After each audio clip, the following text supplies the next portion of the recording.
Okay, so here we have some very simple properties in which we've been given a set S and two binary operations star and plus on it. So the distributivity law says that A whole star B plus C can be written as A star B plus A star C.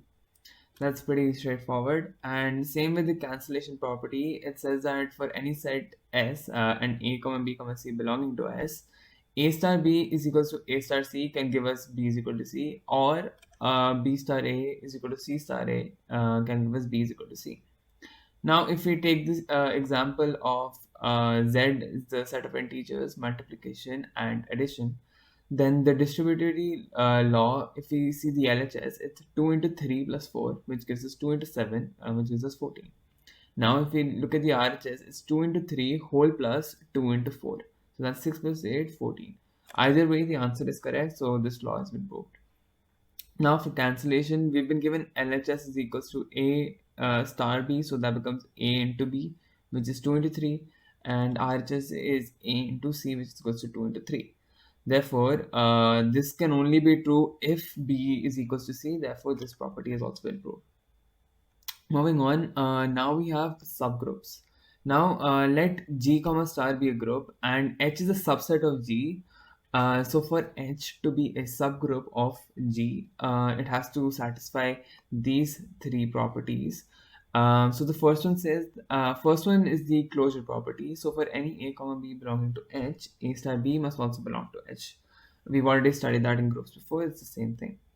Now, the identity element of G should also be present in the subset H.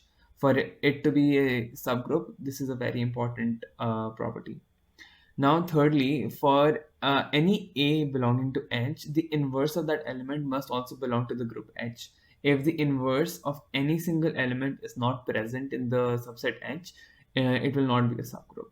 So, if all these three properties are true, then H is a subgroup of G. Now let's take this example in which we have a group G comma dot is multiplication, and G is being given by 1, minus 1, I and minus I. Now we've taken H is equals to 1 and minus 1. Now as we know, the identity element of G is 1. So we can see that 1 is present in H also. So the second property is true for this case. Now if you look at the closure property, so we can just, if this, since there's only two elements present in H, we can perform A star B or A into B for all possible combinations, which is 2. So 1 into minus 1 gives minus 1, and minus 1 into 1 gives minus 1. Since minus 1 is already belonging to H, the closure property is also true. Now the inverse of 1 is 1 and the inverse of minus 1 is minus 1. Now that proves that for all A belonging to H, the inverse of those elements also belongs to H. Therefore, all the three properties have been proved and H is a subgroup of G. Okay, so now we have sub-semigroup. Now, if we take a semi-group instead of a group, if we take a semi-group S comma star over here and T is a subset of S, then T only has to fulfill the closure property. So A star B should also belong to T for every A comma B belonging to T. Therefore, if that is true, then T comma star is a sub-semigroup of S. So set of natural numbers under addition is a sub-semigroup of whole numbers under addition. As you know, that whole numbers under addition is a semigroup, not a group, because it does not consist of the inverse elements, which is minus a for every element a. Now, natural numbers does not have the identity element of whole numbers, which is 0. Therefore, the closure property is true. Therefore, it's a sub-semigroup. Now, for sub-monoid, so if you take a monoid m comma star, which has a identity element e, and t is a subset of m, so t has to fulfill the closure property, and the identity element of m must belong to t for it to be a submonoid.